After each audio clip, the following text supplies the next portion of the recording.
Hello, this is Jewel Fitzgerald. God created all of us to be unique creatures with unique issues.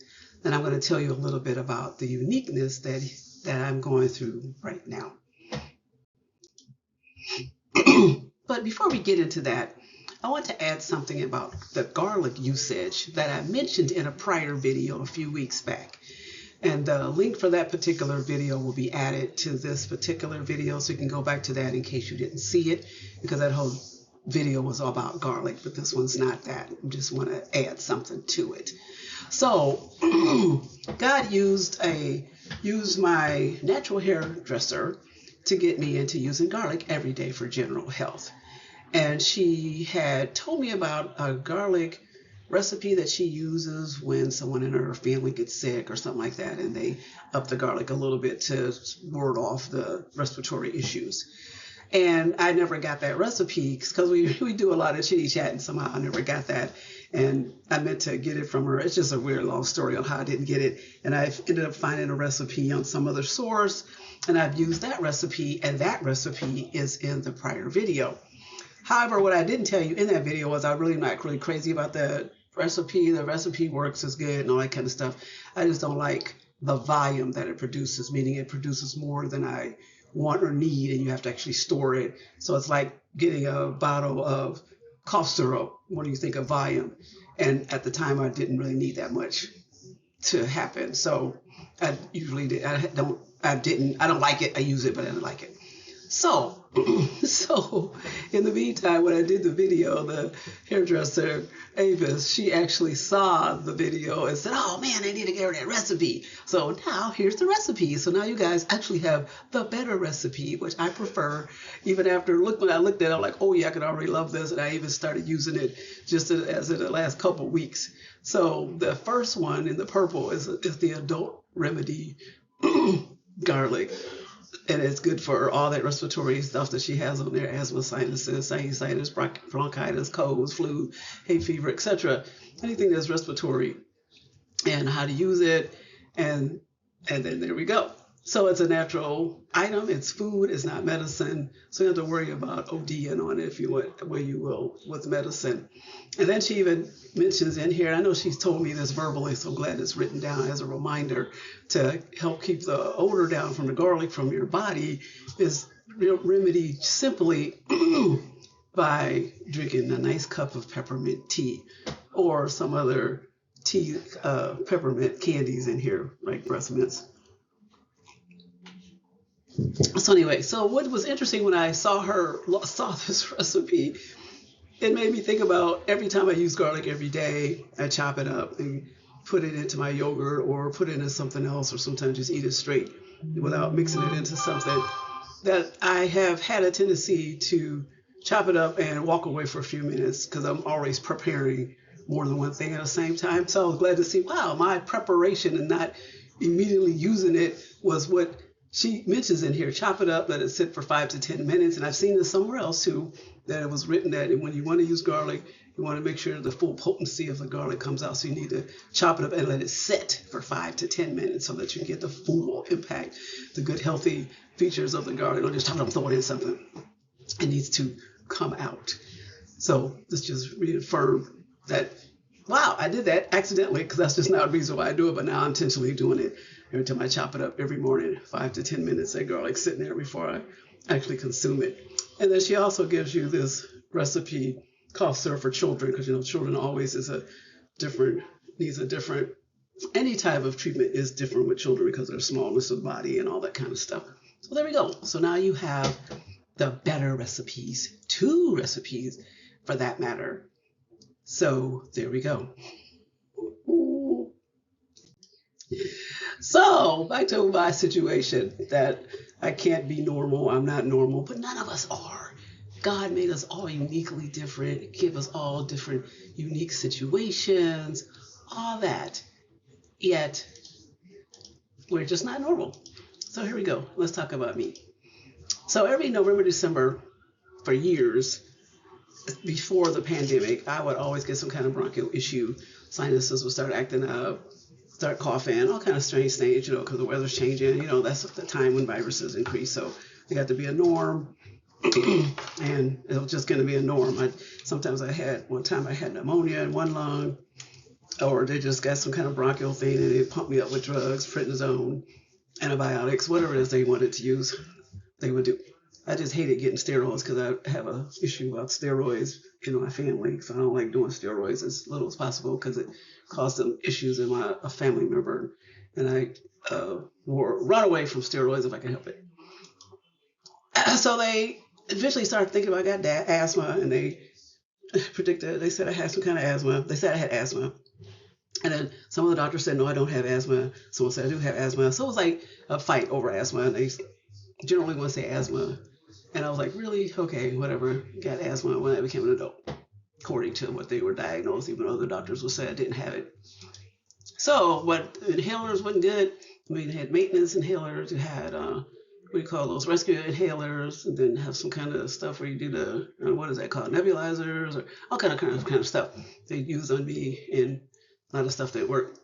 More than natural stuff actually works sometimes. I just did a steaming hot pot of water with, what do you call those things that you put in it? Oh my goodness, I can't even think of the word right now. The oils, the essential oils, that would help out. Those would help out better than inhalers for me at the time.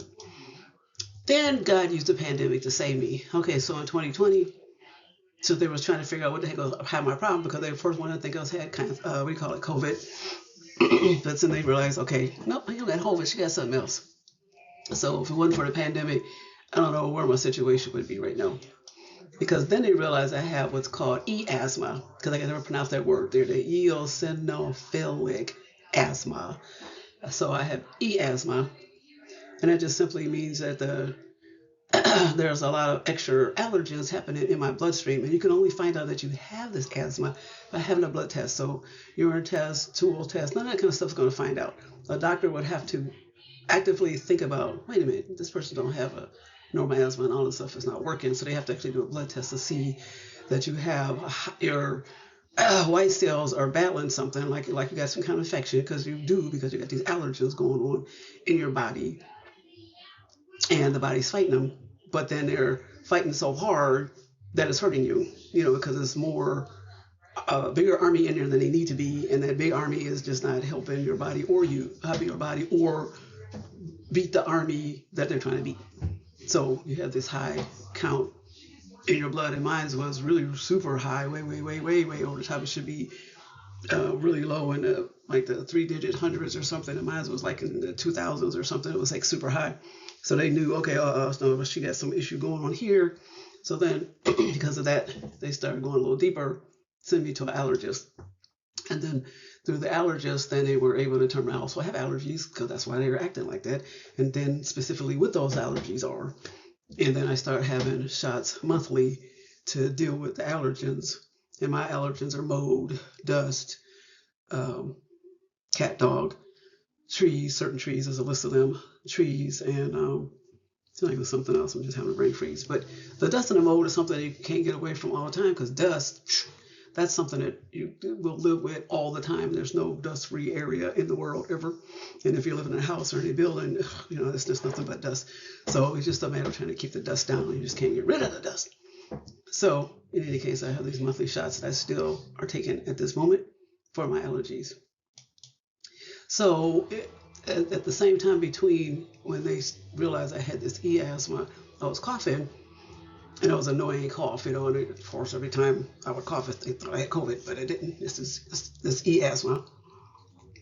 And my pulmonologist told me at the time, we need to do some infusions where we're going to put some sink air into your system. And I was really fighting it, because I don't like taking drugs of any kind, especially if I got to take it forever. It's one thing I don't mind taking a drug after a couple of weeks, after a couple whatever, a short period of time, we're done, but not into forever. They said it wasn't going to be forever either, but it might be a few years. And the thought of me taking a drug that I got to use as an infusion, meaning they put it in my vein through an IV. And me, it's not that I don't like needles. My problem is I get rolling veins, and it's hard for nurses and doctors to find the vein. So sometimes I can get 3, 4, 5 hits and before they get me. And so I'm not always looking forward to any time I gotta have an infusion or have blood drawn. I have to pump myself up with fluids, so that veins could be as big as possible, so they can find it the first time. But sometimes that don't even work. It just rolls on them. The veins are beautiful; they're right there. But as soon as the nurse doctor goes for it, it goes psych. It just jumps out the way. So anyway, Holy Spirit told me at that time, "Do you want to get well?" And I was like, "Whoa." Because I told him I didn't want to take it. I wasn't taking this infusion. I'm not taking it. I'm not taking it. I'm not going to do this. I'll do the allergy shots.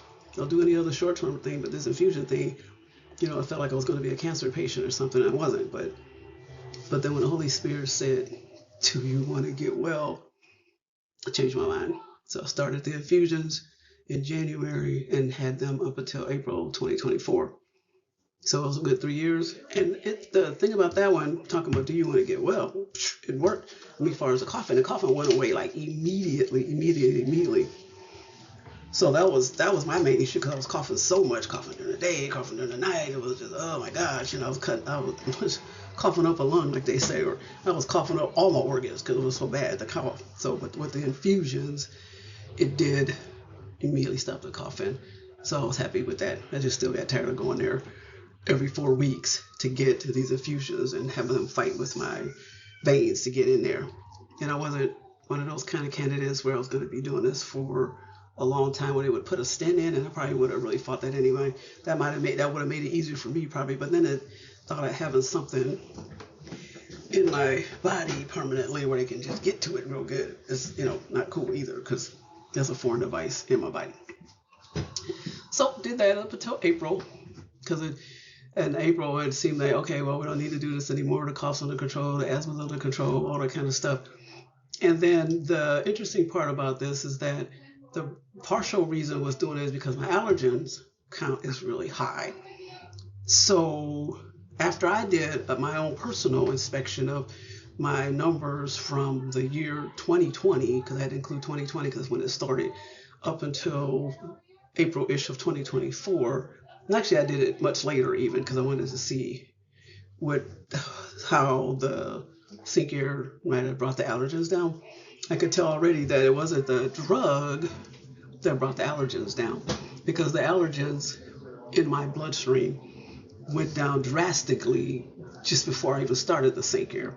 So with the sink air, the allergen levels stayed pretty much about the same. It was lower, but still too high for what it should be. Still too high, but not as high in the thousands. Now I'd say it's in the 400s. So so it wasn't like, oh wow, the drug brought it down. So no, my lifestyle changes brought down the allergens. And when I'm saying that, lifestyle changes meant making sure, cleaning the house a certain way, keeping the dust down, because like I said, you can't get rid of dust. Making sure the mattresses, the pillows are encased in, can't even think of a word right now, but they're encased with these cases that keep the dust mites trapped in or not get in to the mattress or pillow that my head is laying on.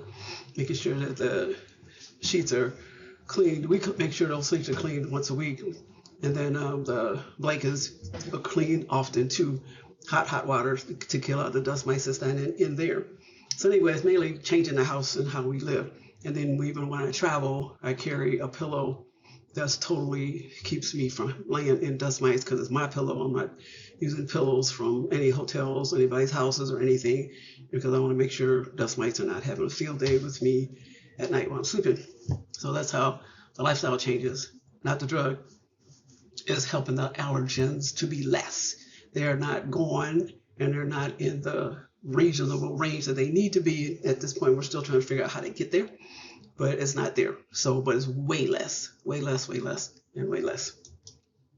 So then November, December 24 this year, just last couple of months. All right, so I started having this weird feeling. My sinuses just started going crazy. It was like that November, December thing that I hadn't experienced in a while, because once I started the infusions, I started the allergy shots, lifestyle changes, and even eating habits, then, because I think even my garlic level went consistent, because I know at one time I was doing the garlic at one time, and then eventually I got off of it for a minute, because sometimes you think you start doing a healthy thing and then somehow you go askew like, oh man, I don't need to do that anymore.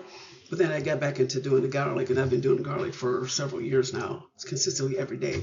So now my body's at a different level of having garlic consistently in my body. So, but this November, December, I don't know, something really went weird, and I still can't explain what really went weird. As though that my sinuses started going through the roof, through the top. I mean, it was itchy eyes, and I never had itchy eyes with sinuses. I just had a runny nose, itchy ears. The itchy ears always there because that's part of it. And then I got tendinitis, so the ringing in my ear was a little louder than it normally is. I'm like, hold up, I can really hear that because I'm real good. I could deaf ear the constant buzz going on up in there. So here I was like, well, I'm hearing it. I'm hearing stuff like fluids in my head or something going on up in there. Talked to the doctor about that because I was thinking, oh my goodness, do I got some kind of ear infection or need to go to an ENT? Because I have been at an ENT before the pandemic, and that's a whole other story where we had an operation to cut out some stuff in my sinuses, lobes or whatever. So, but anyway, so I was like, oh man, here we go.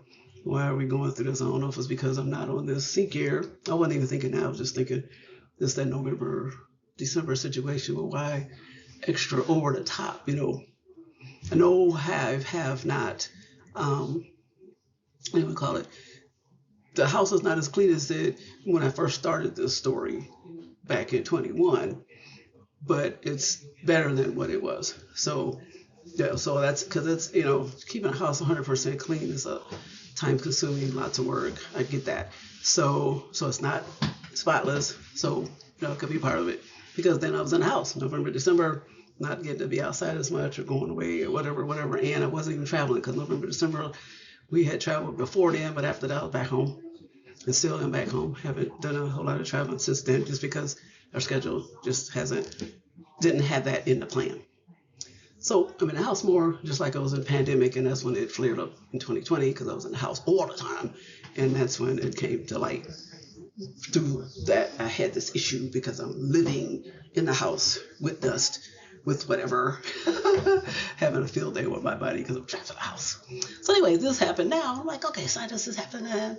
I have my Navage, which I've talked about in my other videos, and Navage seemed like it wasn't even halfway trying to work. In fact, it seemed like it was trying to make it worse. I'm like, I got to lay back on that because I'm flushing my sinuses out, trying to, I don't know, add more fluids in my head because I feel like I'm swimming in my head. It's like I'm like that, like in SpongeBob with the squirrel. Like I got a helmet on my head, but I'm still in the water, and my head is filled up, literally. So doctors gave me a antibiotic, and what really bugs me is I don't understand because at the same time when all this was happening, why I did not think about it. I just told you in another video that anytime you're taking an antibiotic for something, because usually antibiotic only take it for a short period of time. And when you get that antibiotic, you got to double up on your probiotic. I don't know where my head was in November, December. Something weird was going on in my brain because I didn't even think about doubling up my probiotic. Psh, didn't do it. And I didn't think about it until after it was over. Like, man, it's a little late now. I'm like, I said, as soon as I knew I was getting it, okay, double up, but I didn't. So this story, that's what I'm wondering if all this story I'm telling you now is all like a domino effect. This didn't happen here, this didn't happen here, and this doesn't happen, whatever. I didn't double up my probiotics. And like I told you in these other videos, for me, if you're gonna do a probiotic, do probiotic that you eat, not a supplement, like a pill. Probiotic that you eat. Check out the video on what the probiotic list is because it gave you a list of what those probiotics are. And I'll put that on the link here so you can go back and check out that video. But eat your probiotics every single day. But if you get the antibiotic, double it. Because antibiotics kill both good and bad bacteria, and taking the probiotic will infuse you with the good bacteria that was killed off. So if both good and bad bacteria are dying off, your body's not happy. So here we go. Didn't do the double up. So those and this is what the sinus issues were. So then I forgot, like I said, wow, got ahead of my little notes here. So then late December, early January, I started getting a little breathlessness. I'm like, wait, what's going on here? Okay, the sinuses was calming down, and probably because of the antibiotic. I don't remember, because sometimes, who's right down, okay, today my headache's gone. So, but then I started getting this little breathlessness thing going on. I'm like, okay, what's going on with that? So says, okay, I need to go see my pulmonologist anyway. So scheduled an appointment to see the pulmonologist. And just like with any other specialist, you can never see them right away. So my pulmonologist appointment is still not until February. But since I wasn't dying and need to go to hospital, ER, urgent care, I was like, okay, I can wait till February to find out what, so they can do a little bit more in-depth review. They did do an x-ray. That x-ray showed my lungs is perfectly clear. So I said, okay, well, we'll see. And then I did increase my garlic usage because I already knew, just like I was just talking about the recipe. In fact, I used the recipe that's here to do the actual adult version to work with my respiration issues. So I increased the garlic usage. Like I said, the x-rays was clear. It was all good with that. It's like, oh, okay, that's not it. So I'm speculating that we're going to have to go a little deeper with that anyway, which we'll go through with the pulmonologist and the heartbeat. And then I was also given, okay, so because I was doing the breathlessness, then all of a sudden I started, what do you want to start? Diarrhea came in. For 10 whole days, I had diarrhea. All the stuff going on at the same time. I had diarrhea after the breathlessness started happening. And then the prednisone came a little after the actual diarrhea because I was trying to concern about some kind of infection because my counts, the blood count was saying is high, which is probably what it normally is. So it was probably like, okay, my normal highness. So it's like it's always high because it has all this okay, that word in my bloodstream. So there we go. So, but the unusual thing about the diarrhea just came out like out of nowhere. It was pretty darn close to the time I was doing the increased garlic usage. So I was thinking in the beginning of the day or two, well, maybe it's because of the garlic usage, because, one of the negative effects about eating a lot of garlic at one time, and if you're doing that like I was doing with the natural medicine, let's just go with that if you want to call it that, it could cause you have diarrhea. So I said, okay, cool. First day, cool. And then I said, I only did it for two. I only did the increased garlic usage for 2 days because been more. I was gonna have to go for an extended period of time because it just works great. But then all of a sudden I got it for 10, and I had stopped the garlic a long time ago. Like I said, I only did it for 2 days at the most. So I was like, wow, what's going on now? Okay, I understand that maybe the first day, 2 day, okay. But it was going on and on and on. So I was like, I don't know, what's that all about? So then, because I didn't mention it to the doctors at first, and then eventually I said, okay, now it got too long, so we got to talk about this now, because 10 straight days. Because then, and the interesting part about the 10 days, it wasn't like 10 days during the day. Because usually, well, at least for me, or I'm sure most people, because most of us, we have to go. When we got to go to the bathroom, we got to go at a certain time of day, right? So my diarrhea came at a time that I don't even normally go. It's in the middle of the night, 1 o'clock in the morning to 5 o'clock in the morning. 1 o'clock in the morning to 5 o'clock in the morning, 10 days. And it would void out. 2 of those 10 days, I had vomit at the same time. So I'm doing both, going in and out both times, both ends, same time, 2 of the days. But it was near the end of the 10 days, which is even more interesting. Even though sometimes I felt like I wanted to vomit, but it never did until the last 2 days of the 10. So I don't know what that connection was all about. So by this time, the doctors were sort of like, okay, man, we need to find out what's going on. Why you got this diarrhea for 10 straight days and the weird, unusual time in the night. So because it was at nighttime or early in the morning, I wasn't running to the bathroom during the day. But because of weekend, I couldn't do a whole lot of stuff. So for 4 of those 10 days, I was laid out at home, not doing anything, canceled whatever I had planned, didn't go to work.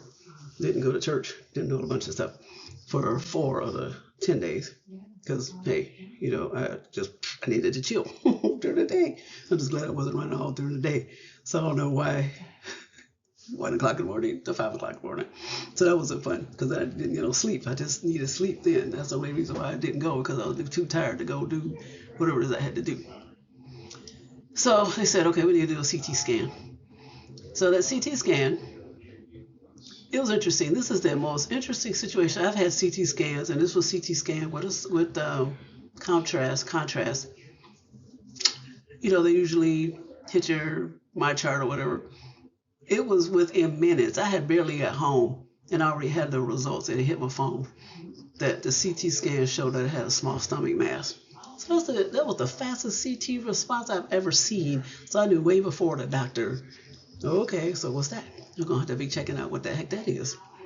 So, of course, eventually the doctor did call. And we're going to have a biopsy later this week to find out what the heck that is. Why is that there? How does that connect with whatever's going on?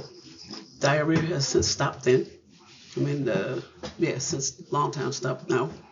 But now we need to find out what the heck this little small stomach mass is that's going on in here. So right now I'm on an interesting journey. It's like an old journey that I've been on before. And it's also a normal journey because I'm always on a health journey because I'm not always 100% anyway, because like I said, I got the allergens going on all the time. And I still have the e-asthma. I just don't get those monthly infusions, and hope I don't ever have to return to that, because using the infusions just helped the cough go away, but it didn't get rid of the high allergen count in the blood. So, and then the new part of this journey is, what the heck, this small stomach mass, what's going on there? So I just love it when God takes me on these unusually strange journeys. So it'll be interesting to see what kind of journey is this. Is it a short-term journey, just a few-day journey? Is it a long journey, or what? So I'm not saying I'm real happy, because I love to travel. Don't necessarily like this kind of travel where I'm going on something that's unusual, uncomfortable, that's going to change my schedule, all that kind of stuff. But it is a schedule. It's a new journey for me, for God. So I can't wait to see how His glory is going to come through all this, and what His plans are, because it's His plan that this is happening, or is being allowed to happen. So, I don't know. So with this new small mass thing in this biopsy, which I've never ever had before, so what they're going to do is knock me out. It was funny because I was watching, I don't know if any of you guys watch TV, and I am not a big TV watcher. Everybody knows that, but every now and then there's a show that'll catch my eye, and I just started watching this movie called Doctor, and they had a patient in there that had to do some kind of scope to see her, check her heart, where they got to go down her throat, but they got to keep her kind of quasi awake. So she got to feel that thing going down her throat. Because I know I've had some stuff like that where, like, okay, you're going to put me in quasi sleep. And that's the first thing I asked after seeing that girl convulsing. I was like, oh my God, that's not going to happen to me. So I was glad to hear they go knock me out. Like, okay, good, you can knock me out, go on down there, check it out, see what's going on with this stomach mass, and we'll just go from there. So I am telling people to pray for me to have complete peace on whatever this new part of this journey is all about. And just for peace, because it is God's will that this is going on. So I'm praying for total peace.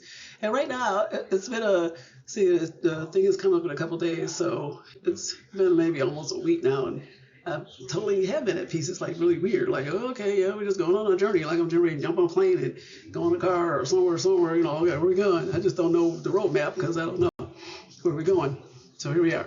Peace, while we go through this new part of this journey. Which brings up these scriptures here. Peace I leave with you, my peace I give you. I do not give to you as the world gives. Don't let your hearts be troubled, and do not be afraid. That's in John 14:27. And then the Lord gives strength to His people. The Lord blesses His people with peace, which He has definitely given me so far in Psalm 29:11. So I'm looking forward to just seeing, wow, where are we going this time, God? This is real crazy unusual. And what's the connection with all the other things with the restlessness, and because it's just been a weird 2.5 months since, yeah, it's just been a weird 2.5 months. It's just really weird. Like, what's going on now? Why is this going on? And how is this happening? What does the garlic have to do with anything? Because it makes you wonder, like, okay, well, how long, it's just all kind of stuff. Like, what's going on? What's going on? What's going on? So, thank you so much for being here. So hopefully by next Monday, for next Monday's Admissions from the Heart, they'll be at least to tell you how the biopsy went, and if they tell us something, because I don't know if they're going to tell us right away after the biopsy, or they're going to wait a few days so you can analyze it, because they got to, the person that's doing the biopsy got to confer with some other doctor. So we'll see if I can next week I can tell you, oh, this is what's happened. Okay, now we know at least we know in which direction we're going on this journey, whether this journey's short or whether this journey's going to be a little longer. Either way, I'm going somewhere. Can't wait to see. Can't wait to tell you all about it.